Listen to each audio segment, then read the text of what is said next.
السلام علیکم ورحمۃ اللہ تعالی وبرکاتہ۔ حضرت مولانا، امید ہے آپ بخیر و عافیت ہوں گے۔ یاد فرمانے کا بہت بہت شکریہ۔ رمضان المبارک کا یہ مقدس مہینہ آخری دنوں اور راتوں میں ہے اور اس کے لمحات ہیں آخری۔ آپ سے درخواست ہے کہ اپنی دعاؤں میں ضرور یاد رکھیے گا۔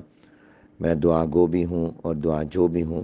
باقی اس موضوع پر انشاءاللہ رمضان المبارک کے بعد وفاق المدارس العربیہ پاکستان کی مجلس عاملہ کے اجلاس میں غور ہوگا اور باہمی مشاورت سے جو بھی فیصلہ ہوگا اس کی انشاءاللہ اطلاع کر دی جائے گی۔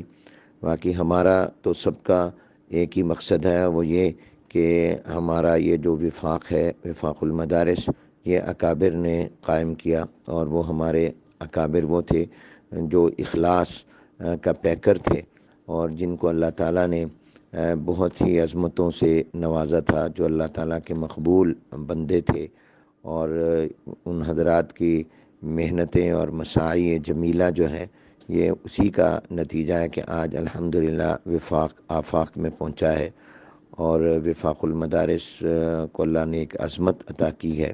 یہ ہماری عزت کا نشان ہے، سائبان ہے، نگہبان ہے، ہماری وحدت کی علامت ہے۔ تو ہمیں ہر حال میں اپنے اکابر کے ساتھ ہی رہنا چاہیے اور اپنے اس وفاق کو مزید مضبوط کرنا چاہیے، اس لیے کہ اسباب کے درجے میں دینی مدارس کے تحفظ کا، ترقی کا اور دینی تعلیم کی اشاعت کا یہ مؤثر ترین ادارہ ہے، اور اس کے ساتھ وابستگی ہی ہماری اصل طاقت ہے، اور ہمیں اس کو متحد اور متفق رکھنے کے لیے اور اس کو مرکز وحدت کے طور پر ہی رکھنے کے لیے اپنی تمام توانائیاں لگانی چاہیے۔ جزاکم اللہ۔ السلام علیکم ورحمۃ اللہ وبرکاتہ۔